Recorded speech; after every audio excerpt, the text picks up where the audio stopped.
Dios les bendiga. En esta mañana me dispongo por la gracia del Señor a predicar en el libro de Apocalipsis, capítulo 2. Ya hemos estudiado el capítulo 1, hoy nos toca el capítulo 2 y dice así la palabra de Dios: mensaje a las 7 iglesias, el mensaje a Éfeso. Escribe al ángel de la iglesia en Éfeso, el que tiene las 7 estrellas en su diestra, el que anda en medio de los 7 candeleros de oro, dice esto: yo conozco tus obras y tu arduo trabajo y paciencia, y que no puedes soportar a los malos. Y has probado a los que se dicen ser apóstoles y no lo son, y los has hallado mentirosos, y has sufrido y has tenido paciencia y has trabajado arduamente por amor de mi nombre, y no has desmayado. Pero tengo contra ti que has dejado tu primer amor. Recuerda, por tanto, de dónde has caído y arrepiéntete y haz las primeras obras, pues si no, vendré pronto a ti y quitaré tu candelero de su lugar si no te hubieres arrepentido. Pero tienes esto, que aborreces las obras de los nicolaítas, las cuales yo también aborrezco. El que tiene oído, oiga lo que el Espíritu dice a las iglesias. Al que venciere le daré a comer del árbol de la vida, el cual está en medio del paraíso de Dios. Amén. Bueno, como antes de entrar propiamente al mensaje a Éfeso, quiero dar una pequeña introducción a lo que es, a lo que son las iglesias. Es como algo para que comprendamos acerca de 7 iglesias. 7 iglesias que existieron en realidad en el Asia Menor, en lo que hoy en día es Turquía. Nos habla que fueron los destinatarios originales, pero vemos que el carácter no es solamente para ellos, sino que es un carácter universal. Es decir, que fue para todo el mundo, no solamente a unos pocos, sino para todos. Bien,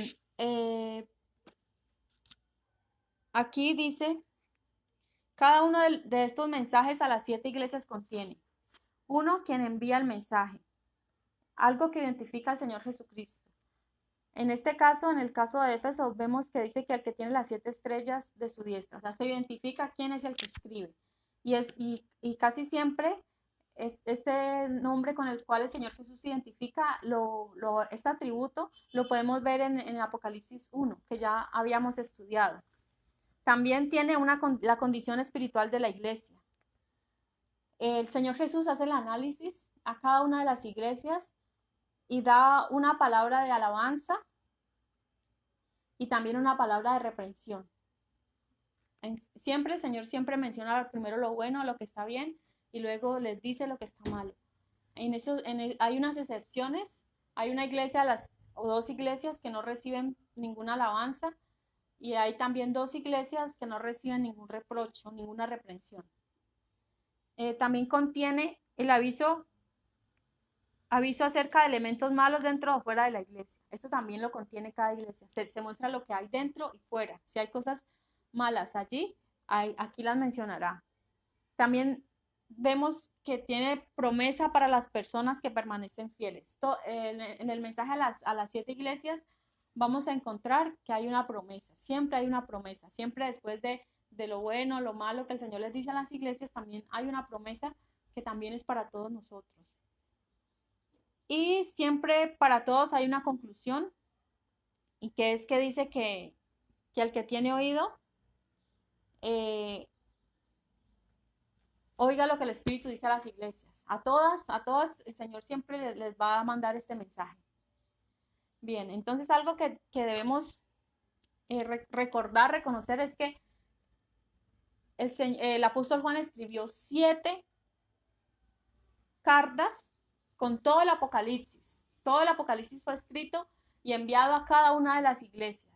O sea que las iglesias tuvieron la información disponible para todas. Todo lo que se escribió a Esmirna, a Éfeso, a Tiatira, a Pérgamo, a Laodicea y a Sardis, todas podían leerlo, aunque obviamente había un mensaje especial para cada una de ellas. Entonces, de esta manera, pues, empezamos entonces con lo que es la carta a la iglesia en Éfeso. Bueno, hablemos un poco sobre lo que era la ciudad. La ciudad de Éfeso era una ciudad donde había un gran templo dedicado a una diosa llamada Diana, en latín Diana, Diana de los Efesios. Era un gran templo con muchas columnas de mármol y era grande, era grande y allí se adoraba a Diana, que ella era venerada por todo el mundo antiguo. Era la diosa de la fertilidad, ella tenía muchos pechos. Ahí alrededor del templo había prostitución, que le llamaban sagrada prostitución, porque iban hombres de todos los lugares bueno, a ejercer esas labores, esas prácticas abominables delante de Dios, como es la fornicación. Era una ciudad costera donde obviamente había mucho comer. Siempre las ciudades costeras pues se caracterizan por eso, ¿no? Por el comercio, eh, por el intercambio de mercancías y bueno, todo esto por el transporte. Era una ciudad principal en el Imperio Romano, una la cuarta en importancia. ¿Qué más les puedo decir? Era un centro político, religioso, era una ciudad muy idólatra, era una ciudad muy desarrollada, tenía gente de todos los estratos. Eh, ¿Qué más les digo? El apóstol Pablo, bueno, el significado de la palabra Efesios quiere decir deseo ardiente. Ese es el significado literal de la palabra Éfeso, deseo ardiente. Aquí en la Biblia, en el libro de Hechos, capítulo 18 y 19, nosotros tenemos más datos acerca de esta iglesia. Primero que todo, fue fundada por el apóstol Pablo y luego continuaron allí Priscila y Aquila, que fueron bajo el ministerio de ellos, esta iglesia pues pudo continuar. El apóstol Pablo en su segundo viaje misionero dice que hizo una visita allí y se quedó allí por 3 años. También más adelante dice que Timoteo fue el pastor luego de que el apóstol Pablo ya no ejerciera como pastor. El joven Timoteo, las 2 cartas que vemos que el apóstol Pablo envía a Timoteo durante ese tiempo, Timoteo fue el pastor de esta iglesia en Éfeso. También nos dice que un hombre llamado Apolos, dice que era poderoso en las escrituras, también estuvo allí predicando. Y luego de esto, el apóstol Juan fue el pastor. O sea que esta iglesia tuvo, mejor dicho, bíblicamente los mejores apóstoles que podemos ver y ministros de Dios. Cuando el apóstol Juan fue exiliado a la isla de Patmos, él era el pastor de Éfeso en ese momento, antes de ser llevado pues a prisión. En el libro de Hechos, capítulo 18 y 19, nos habla acerca de historias que pasaron allí en Éfeso. Por ejemplo, recordemos el alboroto en Éfeso. En el versículo 23 nos dice que había un hombre llamado Demetrio, que él era un artesano, que él construía con sus manos, él construía templecillos de Diana. Sí, o sea, era algo que les dejaba mucha ganancia. Él los construía, los hacía y los vendía. O sea que para él era muy importante porque era algo comercial. Y resulta que como el apóstol Pablo predicaba en contra de la idolatría y en contra de todas estas prácticas, hubo un gran alboroto, ¿sí? Porque la gente no permite que se le hable de la idolatría. Si usted algún momento encuentra algún religioso y le empieza a hablar acerca de la Virgen María, que aunque sabemos todos que ella fue la madre de Jesús y que ella es una mujer de buenas obras, bueno, fue en su tiempo mientras estuvo en la tierra, ahora está con Dios, nosotros no la veneramos ni la adoramos, toda la gloria la tiene Jesucristo. En este tiempo, Diana era como la María de hoy en día, ¿sí? Usted imagínese tratar de evangelizar en una procesión. Cómo se pone la gente, cómo se alborota la gente y cómo la gente le da rabia y cómo la gente es capaz de lincharlo vivo si usted les habla en contra de la idolatría. Pues esto les pasó al apóstol Pablo. Resulta que toda la gente se enardeció y dice que empezaron a gritar como por 2 horas. ¿Usted se imagina la gente gritando por 2 horas? Y ellos decían, grande es Diana de los Efesios, grande es Diana de los Efesios, grande es Diana de los Efesios. ¿Usted se imagina esta gente? Pierden la razón, pierden la conciencia con tal de defender algo que son rituales, son cosas religiosas que están en el corazón de la gente y que solamente Dios puede sacar del corazón toda la idolatría, todo el paganismo y todas las prácticas abominables delante de Dios. Entonces aquí podemos ver, eso está en Hechos capítulo 19-23, aquí se nos habla acerca de esto, acerca de esta diosa Diana y toda la mala experiencia que tuvo el apóstol Pablo en esta ocasión. Bien, entonces ya hablándoles un poco de la ciudad y del fundador de la iglesia, entremos ahora sí en el versículo 1. Dice, escribe al ángel de la iglesia en Éfeso, el que tiene las 7 estrellas en su diestra, el que anda en medio de los 7 candeleros de oro, dice esto. Bueno, primero vemos allí que se le dice que el mensaje fue enviado al ángel de la iglesia en Éfeso. ¿Sí? ¿Quién era el ángel? Nosotros ya habíamos dicho que lo más probable es que se refiera al pastor, un mensajero humano, para que él sea el encargado de llevar este mensaje, de darlo y de ponerlo por obra. Dice, el que tiene las 7 estrellas en su diestra. La explicación de esto, dice, y el que anda en medio de los 7 candeleros de oro, dice esto. Eso lo podemos ver justo en el versículo anterior, que es en el versículo 1:20, dice, el misterio de las 7 estrellas que has visto en mi diestra y de los 7 candeleros de oro, las 7 estrellas son los ángeles de las 7 iglesias y los 7 candeleros que has visto son las 7 iglesias. Entonces, ahí está el significado. El libro Apocalipsis explica ¿a qué se refiere lo que él dice? Entonces, el que tiene en su diestra, o sea, en su mano derecha están las 7 estrellas, que son los 7 ángeles, y en medio de él, o sea, del Señor Jesucristo, habían 7 candeleros ardiente, porque esa es la misión de la iglesia, que ardan, que demos luz, que compartamos, que no nos quedemos callados, que prediquemos la palabra. Esa es la misión de la iglesia, dar luz en medio de un mundo de oscuridad, un mundo de tinieblas. Entonces el Señor le dice, se identifica con este nombre para la iglesia.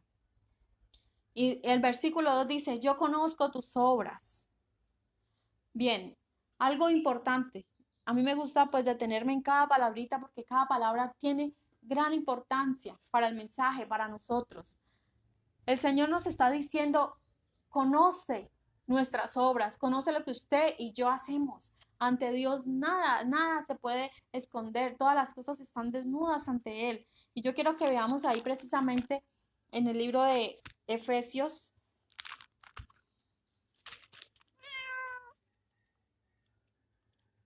Efesios capítulo 2.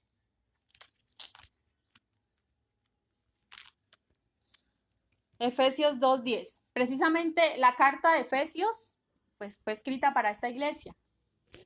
Dice, porque somos hechura suya, creados en Cristo Jesús para buenas obras, las cuales Dios preparó de antemano para que anduviésemos en ellas. Entonces, estos hermanos de Efesios entendieron bien esta palabra que el Señor les había dado a través del apóstol Pablo.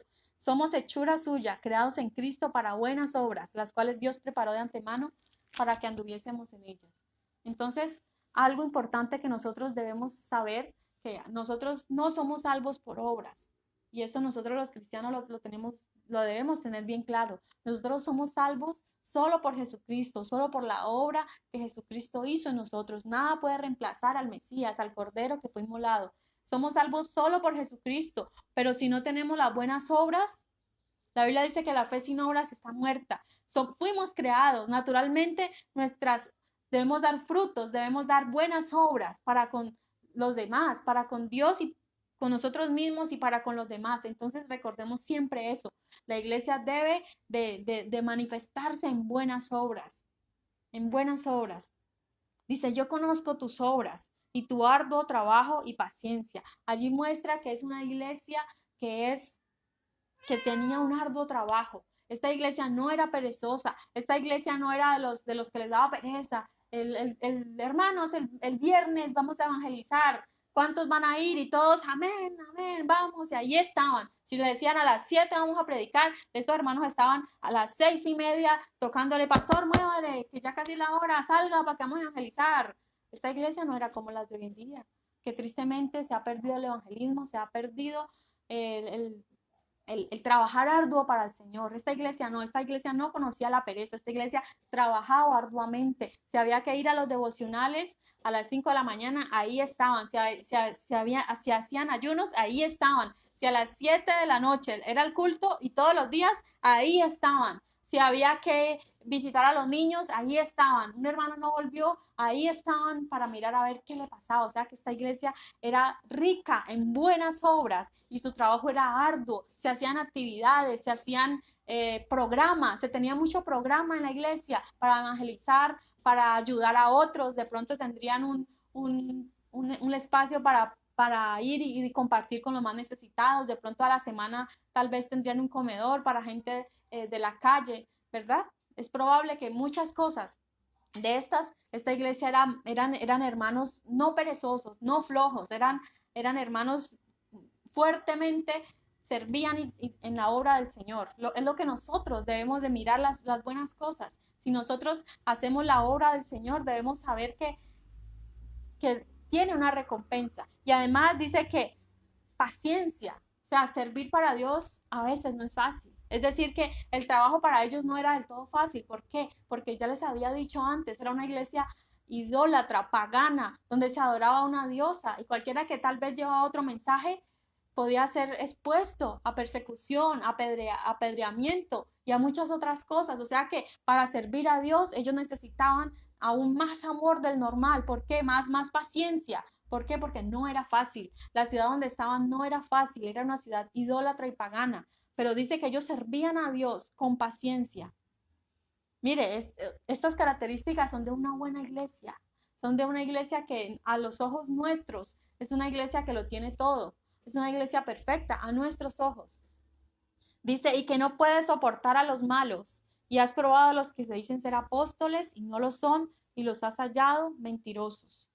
Vemos que el apóstol Pablo también anuncia en una de sus cartas donde dice, entre ustedes vendrán falsos apóstoles, vendrán personas y aún de ustedes se levantarán gente que no tendrá la verdad. ¿Y quiénes son aquellos que se dicen ser apóstoles y no lo son? No todo el que diga yo soy apóstol, yo recibí la unción de apóstol de alguien por imposición de manos, sí, porque era una tradición donde si los apóstoles del Cordero fueron solamente 12, aquellos que conocieron, anduvieron y vieron a Cristo resucitado, fueron 12, pero había una tradición que les llamaban la tradición apostólica, donde si uno de los apóstoles que había recibido, esto no es bíblico, eso es algo tradicional, más no es bíblico, le imponían las manos, lo ungían como apóstol, este seguía siendo apóstol, y cuando esta persona antes de morir, igual hacía lo mismo, imponía las manos, y así se continuaba para que no se perdieran los apóstoles, ¿sí? Pero esto no es bíblico. Nosotros creemos, yo personalmente creo que los 5 ministerios aún existen. Hay muchos que dicen, no, ya no existen ni apóstoles ni profetas. Yo personalmente creo que sí existen, pero no de la manera como hoy vemos los llamados apóstoles, porque tal vez tienen una iglesia grande, ellos son apóstoles, ¿sí? Según ellos, pero no creo esto. O sea, lo que creemos es que el apóstol es que sufre persecución, sufre cárcel, aún son mártires. Estos apóstoles son los que llevan el mensaje de Cristo a donde nadie quiere ir. Todos quieren ir a las grandes ciudades, todos quieren ir a los estadios, a donde puedan ser bien atendidos, donde puedan ser transportados en aviones privados, en hoteles lujosos, en iglesias grandes, donde los hermanos sean ricos y les puedan dar ofrenda, una buena ofrenda. Estos son los apóstoles que nosotros conocemos hoy en día, pero no, el verdadero apóstol de Dios va donde nadie quiere ir, a aquellas ciudades, aquellos lugares pobres, aquellos lugares donde el evangelio no llega, donde si es necesario a veces dar la vida, hay que darla, ¿sí? A estos lugares donde nadie ha llevado el evangelio. Estos son los verdaderos apóstoles del Señor. Y aquí, en estos tiempos, imagínense si en estos tiempos habían falsos apóstoles, imagínense en nuestro tiempo. donde más la apostasía se ha hecho abundante. Ahora es donde más falsos apóstoles hay y mentirosos. Ahí dice la Biblia que son como estrellas errantes. En el libro de Judas lo dice, aquellos que no predican la verdad. Pero mire, esta iglesia tenía algo que ellos sabían, ellos eran, Apolos fue uno de los que predicó aquí, y dice la Biblia que Apolo era poderoso en las escrituras, o sea que ellos tenían una buena doctrina, ellos tenían una buena palabra, es decir, ellos tenían la verdad, ellos conocían la verdad. Para nosotros poder probar a alguien si habla la verdad o no, debemos conocerla bien. Así es de que estos hermanos de Éfeso conocían bien la verdad, conocían la palabra. Ellos eran como los hermanos de Berea. Dice la Biblia que los de Berea iban, después de que llegaban de la reunión, iban a su casa y meditaban, buscaban en la Biblia a ver si lo que les habían dicho era verdad. Y eso es lo que nosotros debemos hacer hoy en día. Mirar, comparar con la Biblia. ¿Es verdad lo que me está diciendo esta persona, este predicador? ¿Es verdad? ¿O es solamente invención? Porque yo puedo hablarle cualquier cosa, pero si usted no lo comprueba por la Biblia, usted puede ser engañado fácilmente. Lo más importante es conocer la verdad, conocer la verdad. ¿Y quién es la verdad? Jesucristo es la verdad y lo dejó en su palabra. Si nosotros no entendemos algo, vamos a la Biblia. No es lo que el pastor nos diga simplemente. Tenemos que corroborar siempre, siempre lo que está, que lo que me están diciendo está en la Biblia. De esta manera tendremos total certeza que es verdad. Así es de que estos hermanos comprobaban y probaban, y a nomás ellos se daban cuenta de que una persona, que un predicador no era cierto, no le permitían entrar, no le permitían seguir en la iglesia, les pedían por favor váyanse de aquí, déjenos en paz que aquí solamente aceptamos la verdad. Tal vez este trabajo de estar probando también, tal vez también les fatigaba un poco.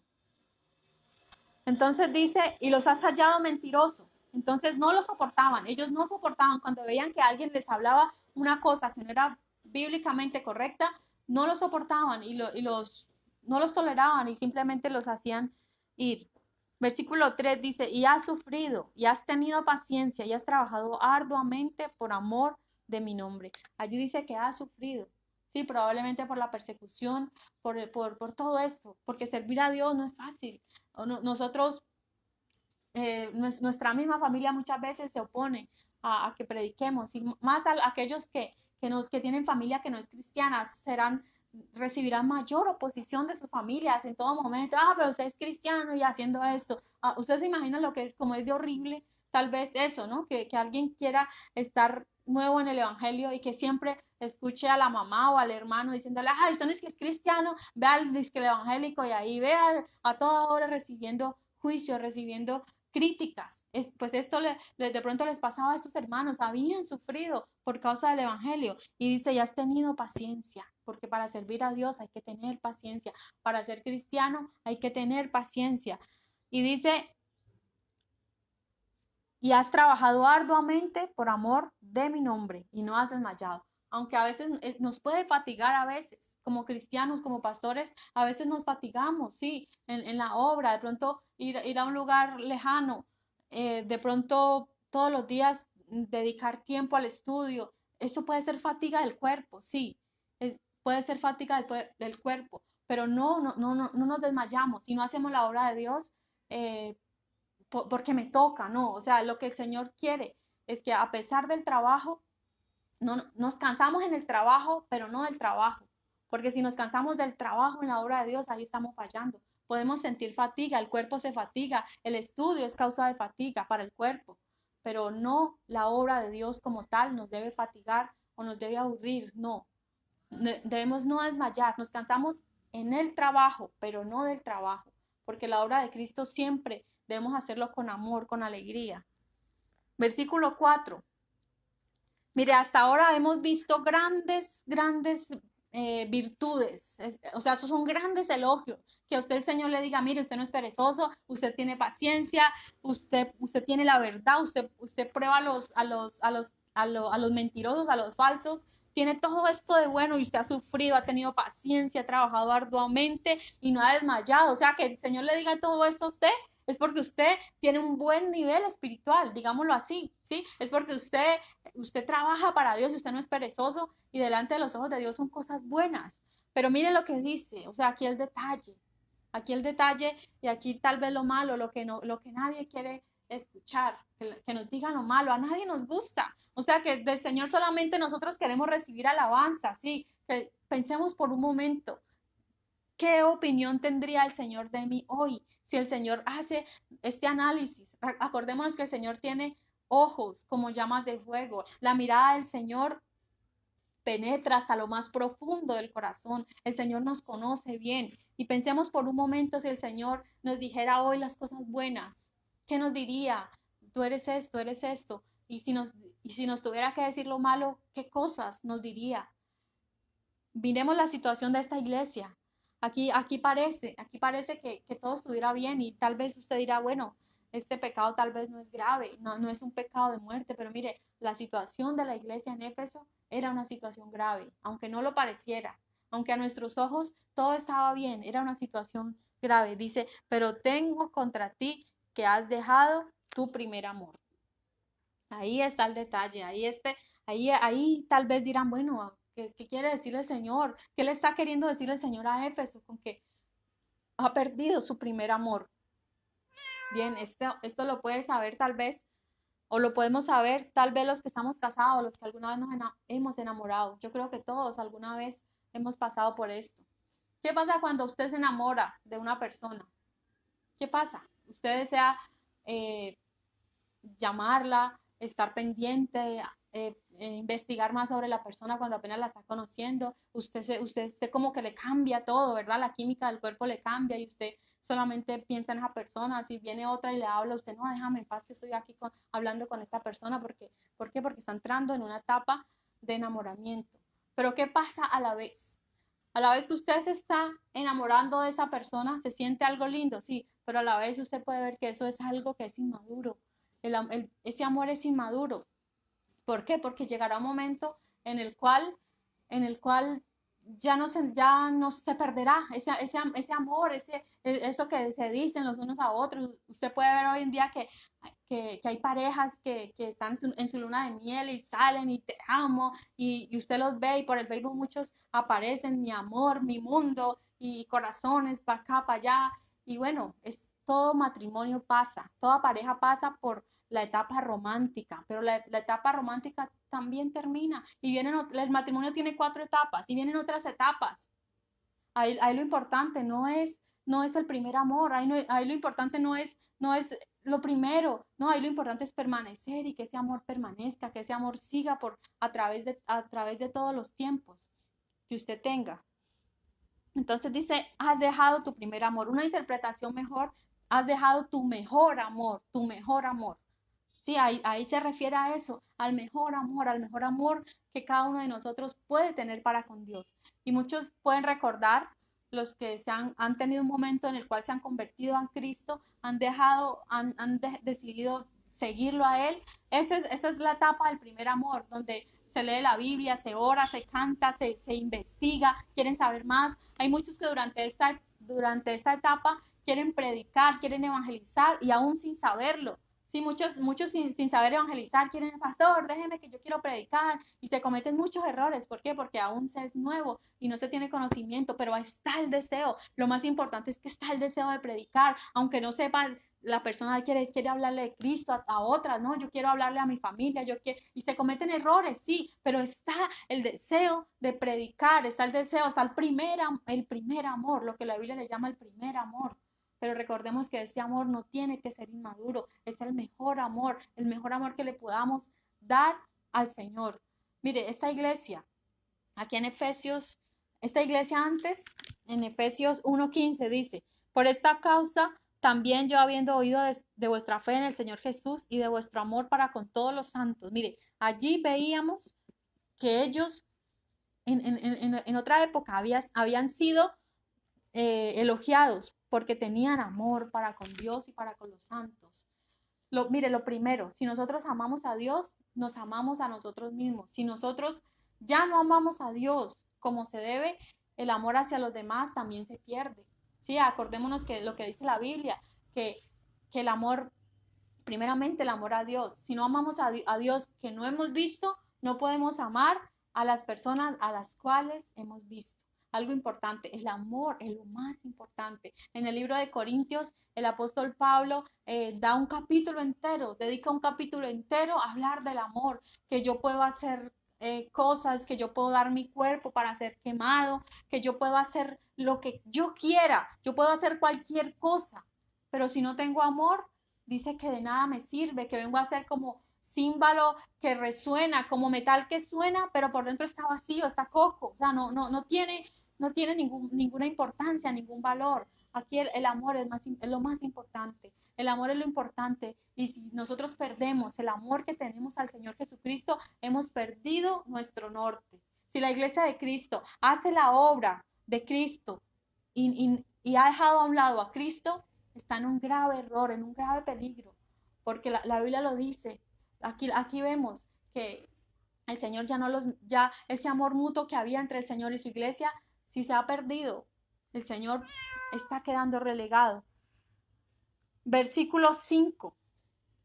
Mire, si se ha perdido el primer amor, bueno, algo más que yo quisiera hablarles, de pronto un ejemplo de lo que es el primer amor. Si usted tiene su pareja y de pronto su esposa le dice, o su esposo, bueno, si su esposa le dice, mira, yo voy a seguir contigo, yo voy a seguir haciendo tu comida, lavando tu ropa, yo sigo contigo, o sea, yo salgo también contigo a pasear si tú me necesitas, o sea, seguimos como una familia, pero debes entender que yo amo a otra persona, debes entender eso, ya mi corazón ya no es tuyo, yo amo a otra persona.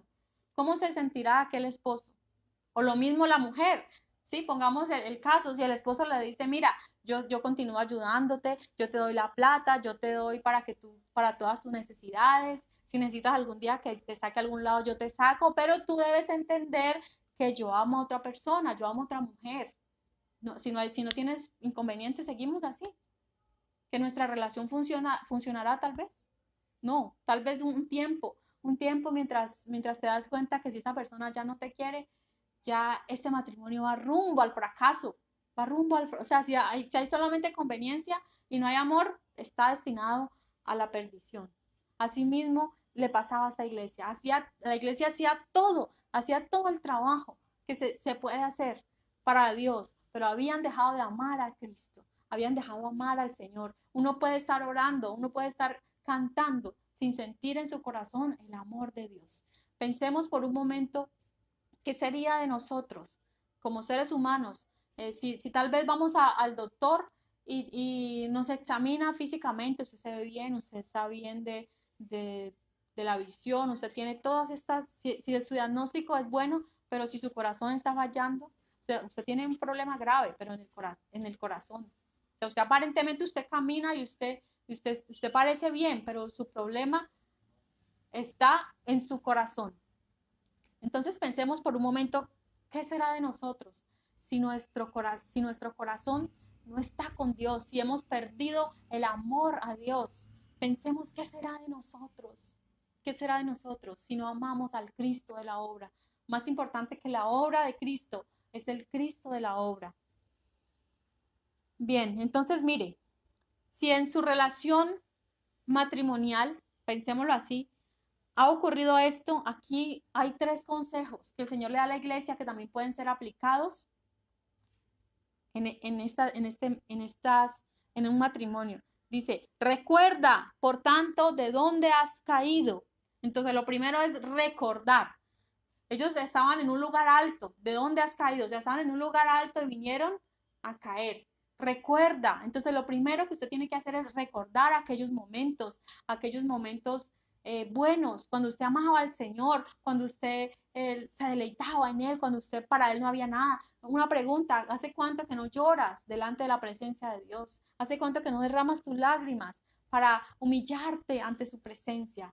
Eso es una evidencia de que has perdido tu primer amor. Si usted no llora igual que antes, si usted no ora, si usted no le alaba de corazón, es una evidencia de que usted ha perdido su primer amor. Igual con su pareja, recuérdese los primeros días, recuérdese cuando recién se casaron, recuérdese cuando usted le llevaba esa torta, ese ramo de flores, ese regalo, ese detalle, recuerde cuando la llamada, el mensajito, recuerde todo eso, recuerde cómo era usted con su pareja. Igualmente pasa con el Señor.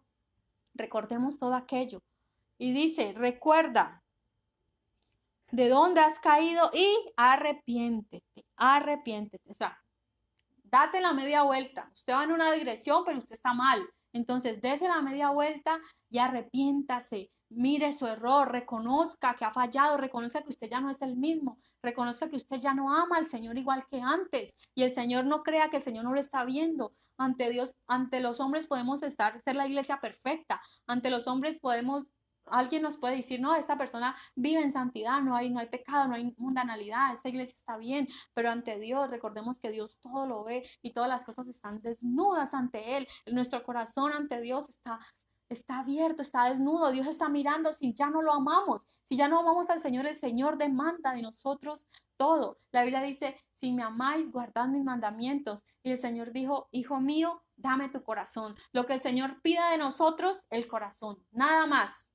El Señor pide el corazón. ¿Por qué? Porque si tú le das el corazón a Dios, las demás cosas vienen, las demás cosas salen naturalmente. Y lo que le está diciendo el Señor aquí, veamos, dice, por tanto, arrepiéntete. Estamos en el versículo 5. Recuerda, por tanto, de dónde has caído, arrepiéntete y haz las primeras obras. Hazlo primero. O sea, ahí el Señor no quiere decir que las cosas, el trabajo que estaban haciendo estaba mal. No, lo que quiere decir es que haz lo que estabas haciendo, pero incluye en primer lugar el amor al Señor. Haz las primeras obras. Igual como en el matrimonio.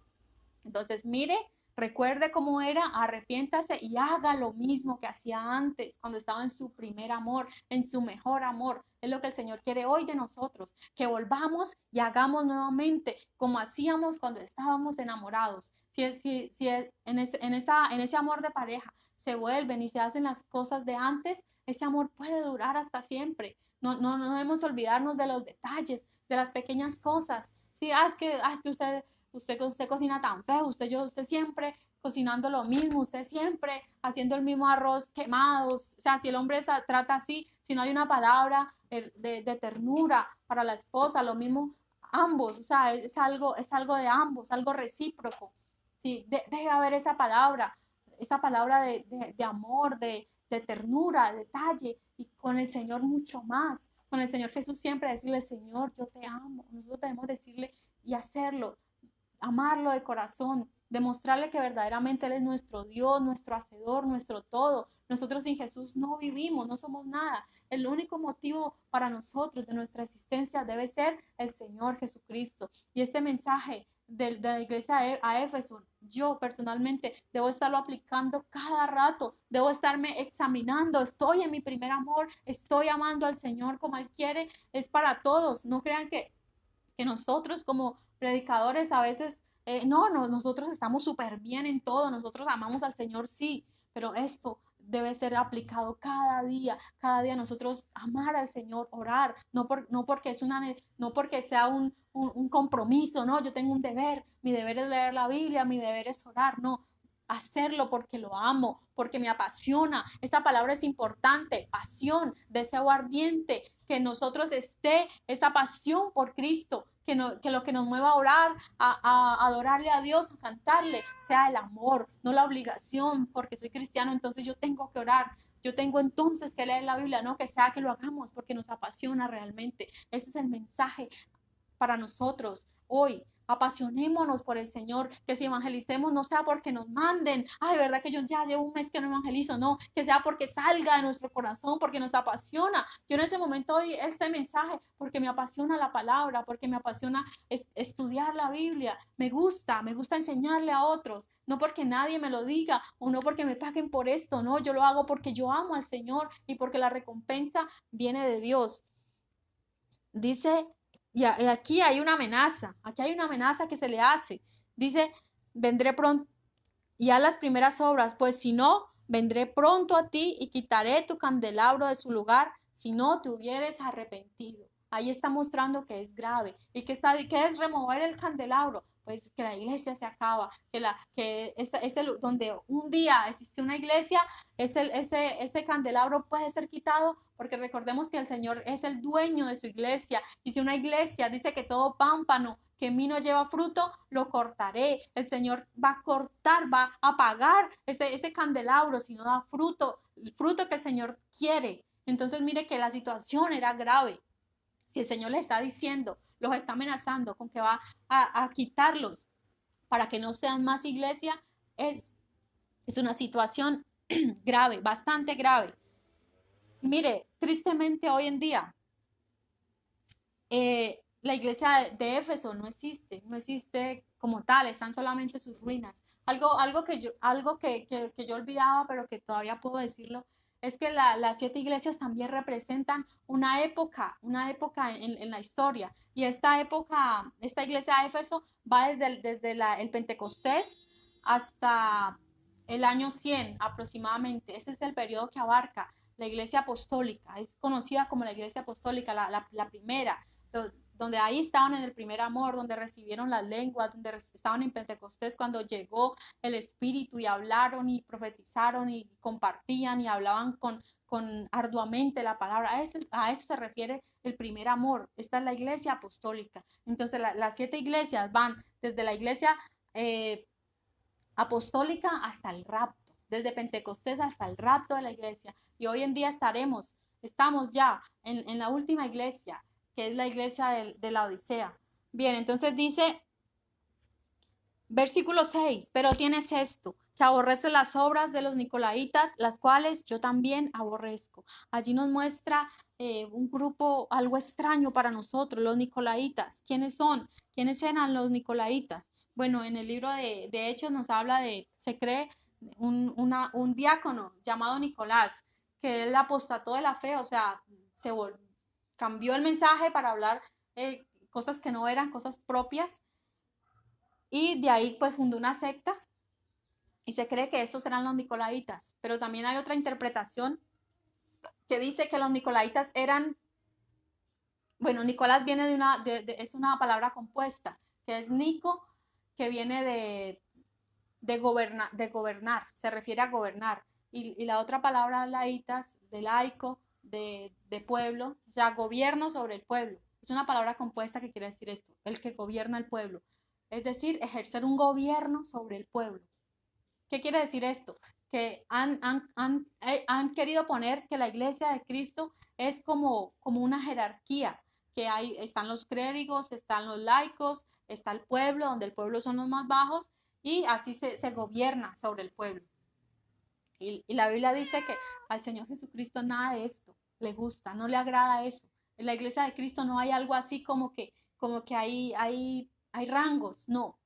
Para Cristo todos somos iguales. La Biblia dice nosotros somos reyes y sacerdotes. Para todos somos sacerdotes, todos somos sacerdotes, todos somos iguales. El pastor no es mayor que la oveja. Todos somos iguales delante de Dios. Y la Biblia dice que el Señor estas prácticas de los nicolaitas las aborrece, pero hace una alabanza nuevamente a la iglesia. A ellos tampoco les gustaba esto. Entonces vemos que esta iglesia se caracterizaba porque estaban centrados en la palabra, estaban bien centrados en la palabra de Dios. También hay otros que hacen referencia a las obras de los nicolaitas, como los gnósticos, aquellos que dicen que con el cuerpo se puede pecar, es decir, la fornicación, todas aquellas prácticas que hacían en Éfeso, se puede pecar, pero que lo importante es el alma, que el cuerpo muere y el cuerpo se acaba, y lo que yo haga con el cuerpo no afecta en nada a mi alma ni mi espíritu, que lo importante es el alma, el corazón y eso. Entonces todas estas prácticas eran corrientes que muchos creían y muchos se desviaban de la verdad, pero dice la Biblia que el Señor aborrecía estas prácticas. Mire, nosotros como iglesia también aborrecemos cualquier práctica mala, algo importante. Hoy en día se ha proliferado el homosexualismo, el lesbianismo, el adulterio, bueno, cualquier clase de pecado. Hay algo importante. Nosotros como iglesia no odiamos a ninguna de estas personas. Al contrario, nosotros los acogemos con amor. Si ellos van a nuestra iglesia, a nuestra congregación, nosotros acogemos a todos, a la prostituta, al homosexual. Nosotros a estas personas las amamos. Lo que nosotros no amamos y no toleramos son las prácticas abominables que ellos hacen, pero creemos que Cristo puede hacer la obra en ellos. Entonces, mire, versículo 7, ya estamos terminando. Dice, el que tiene oído, oiga lo que el Espíritu dice a las iglesias. Bien, ahí nos está hablando a todos. El que tiene oído, oiga. O sea, ¿quién está hablando? ¿Está hablando el pastor? O sea, si usted está escuchando mi voz o la voz de la iglesia. No, ahí dice el que tiene oído, oiga lo que el Espíritu de Dios es el Jesucristo. Dios es el dueño de la iglesia, Él es el que tiene que hablar a la iglesia.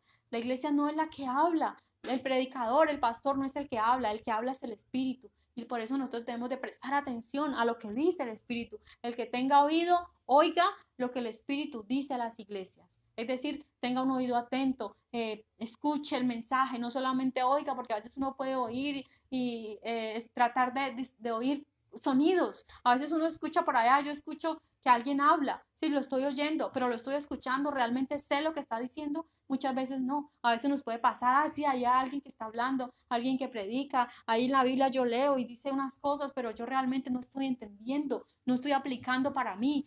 Ahí se refiere, preste atención, tenga oído atento, pero sobre todo obedezca la palabra. Ahí se refiere a eso, oír, escuchar, obedecer. No solamente ser oidores, sino también hacedores de la palabra. Dice, al que venciere le daré a comer del árbol de la vida, el cual está en medio del paraíso de Dios. La promesa. Recordemos que Dios a toda iglesia le da una promesa. ¿Y es para quién? Para el que venciere. O sea que usted y yo hoy hacemos parte de esta promesa. Al que venciere le daré a comer del árbol de la vida. Entonces, ¿ser cristiano es fácil? No, no es fácil. Es necesario vencer, es necesario, cuando usted entra a participar en un torneo, a jugar de alguna manera, usted tiene que vencer, usted tiene que ganar, no es fácil. A veces usted trata de ganar, a ver, yo me esfuerzo, yo me concentro para poder ganar en lo que sea. Es un ejemplo simplemente, pero para poder usted ganar, tiene que ser vencedor, tiene que pasar obstáculos, tiene que pasar pruebas, tiene que pasar luchas. No es fácil, la vida cristiana no es fácil. ¿Quién dijo que era fácil? El Señor Jesucristo nunca dijo, vengan a mí, que conmigo ya no tendrán problemas. No, Señor. El Señor Jesucristo sí nos dijo que Él haría nuestras cargas más llevaderas. Pero no, Él también nos dijo también nos prometió que él era vencedor y que Él había muerto y estaba resucitado ahora. ¿Verdad? Él sí nos prometió la victoria. O sea, lo que sí debemos de entender es que la victoria está garantizada con Cristo, pero que no es fácil. El camino a los vencedores no es fácil. Es un camino de espinas, de rosas, sí, rosas y espinas.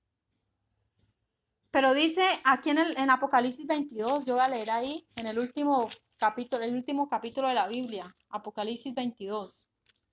Recordemos que en Génesis el Señor habla de un árbol, que era el árbol de la vida. La Biblia termina donde empieza con el árbol de la vida, termina con el árbol de la vida. El versículo dice, versículo 2, Apocalipsis 22, 2, en medio de la calle de la ciudad y a uno y a otro lado del río estaba el árbol de la vida, que produce 12 frutos, dando cada mes su fruto, y las hojas del árbol eran para la sanidad de las naciones. Entonces, ¿qué es el árbol de la vida? El árbol que tristemente Adán y Eva perdieron allá cuando pecaron. Ellos comieron del árbol del bien y el mal, que no les estaba permitido comer. El Señor les dejó a disposición. Ellos podían, mire, si ellos hubieran comido el árbol de la vida, ellos todavía estuvieran hoy con vida, pero ellos desobedecieron y comieron del árbol que no era, el árbol prohibido, y por eso la humanidad entró en este caos. Pero ahí dice que nuevamente el Señor volverá a recuperar para nosotros ese paraíso perdido, ese paraíso que fue quitado de la tierra. El paraíso estaba aquí en la tierra, sí, pero tuvo que ser llevado a otro lugar.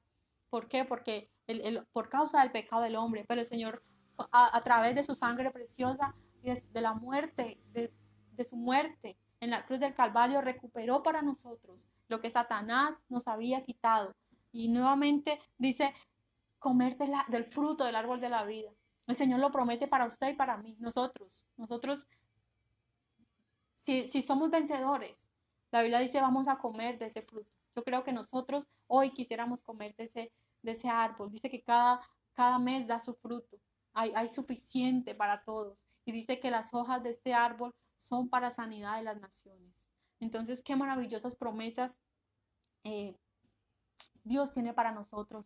Estar en su lugar, vivir en Él, en ese paraíso ese paraíso nuevamente vuelve a ser para nosotros. El Señor lo prometió y es para nosotros si nosotros creemos, si nosotros obedecemos su palabra.